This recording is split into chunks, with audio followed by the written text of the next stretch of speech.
En esta reseña os voy a hablar de uno de los mejores mangas que he leído y que he tenido el placer de disfrutar, y estoy segura que a vosotros también os encantará.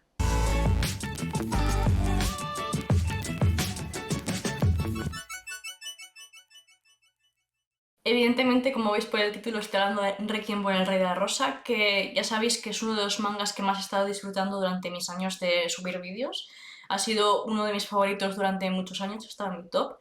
Como ya sabéis, he subido creo que 3 vídeos en total de favoritos de 2020, 2020, no, sí, 2020, 2021, 2022, y siempre ha estado en el top, como ya sabéis. Así que como ya he terminado y yo ya he finalizado la lectura, os voy a hablar un poco del manga, de las características técnicas, de qué trata y los puntos fuertes que destaco de la obra, pero siempre sin spoilers. Así que yo creo que no hay mucho más que decir, vamos a empezar con la sinopsis.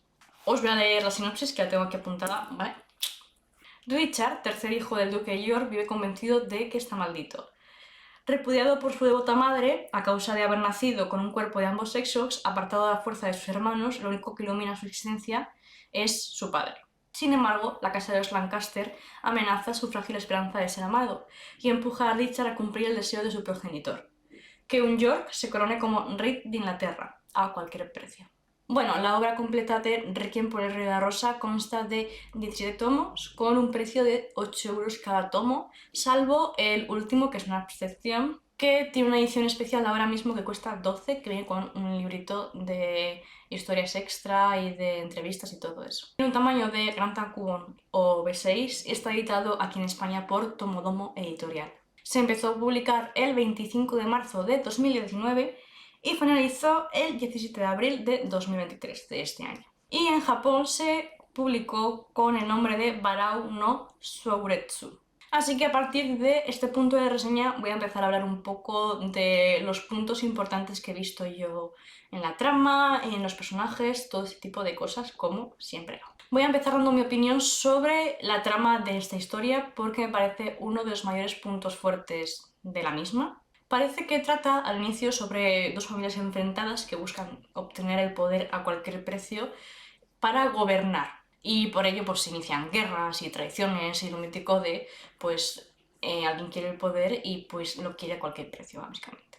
Pero resulta que esa cosa es solo la superficie del manga, porque después va mucho, mucho, mucho más allá.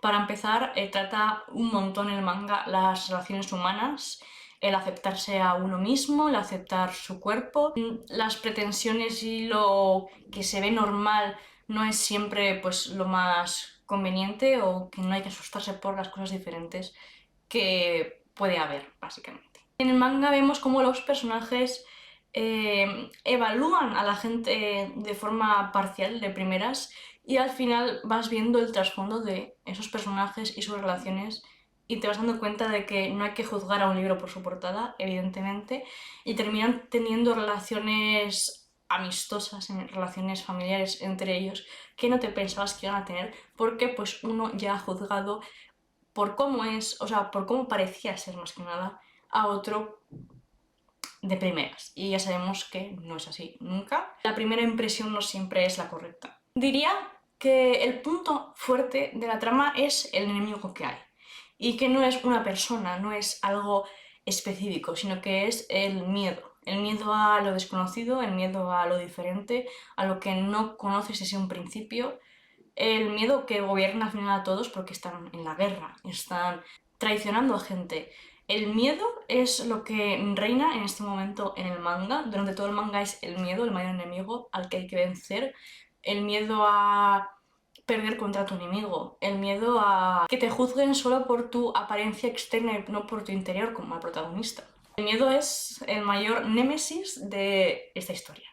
Bueno, como ya sabemos, está la familia York y la familia Lancaster, que existieron en la vida real, y este manga trata un poco la guerra de las rosas de Inglaterra que hubo pues por parte de dos familias por el poder de Inglaterra, por hacerse con el poder. Sí que es cierto que hay algunas cosas o algunas pinceladas que pues coge históricamente la autora, pero es totalmente licencia artística, no hay nada que se le parezca, los nombres, las familias y tal, pero no hay nada por decirlo de alguna manera, que represente fielmente la verdad que pasó, evidentemente.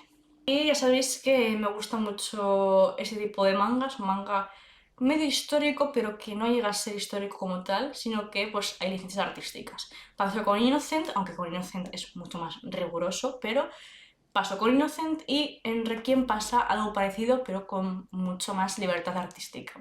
Y pasamos a los personajes. Bueno, personajes, en realidad, en la historia hay un porrón. Pero voy a destacar a los que más me gustaron y a los que más destaco, empezando por el protagonista, Richard. Richard es una persona muy consumada por el miedo a no ser aceptado y muy oscuro en algunas partes. Él piensa que tiene una maldición dentro de él que conforme va avanzando la historia ves cómo va intentando tratar con ello. Es un personaje que creo que hace muy bien de protagonista, que no le queda suelto el papel, sino que carga bien con él, porque ya vemos desde el principio que tiene muchas espaldas, pero que a la vez sabe tratar y es muy fuerte con cosa diferente que hace que los demás huyan de él.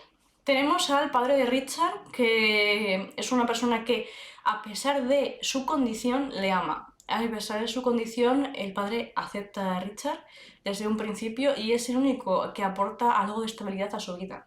Tenemos a Henry, que ya es por la otra familia, por la familia de los Lancaster, que es el rey de Inglaterra en ese momento, durante la obra, y es muy interesante ver cómo las interacciones, sobre todo entre Richard y Henry.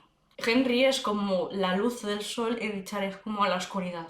O sea, son dos personajes súper enfrentados, tanto estéticamente como eh, por dentro, y se ve muy bien durante la obra cómo son totalmente diferentes y cómo se complementan. Y otro personaje a destacar, que es mi favorito durante la obra, es Buckingham. A mí Buckingham me ganó el corazón porque es un poco el titiritero de la obra, en algún momento, no en todas las veces. Pero sí que él vela por un poco el bienestar de los York, pero la verdad es que no se vende por ningún mando en ningún momento, sino que intenta apoyar a quien cree que es más justo que gobierne. Me gustó mucho Buckingham en general, me encantó el personaje.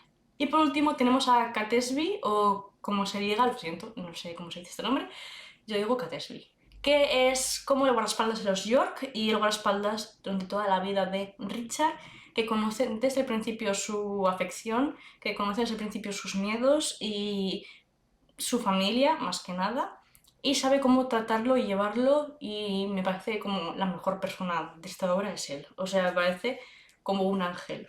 Bueno, ya os he hablado de Richard y Henry, y es que durante la obra la autora juega todo el rato con los contrastes, los claroscuros, tanto en personalidades, con estos personajes, por ejemplo, o más adelante se ve más cosas, tanto en personajes como en personalidad, como en dibujo, porque hay momentos de mucha luz y hay momentos de mucha sombra también.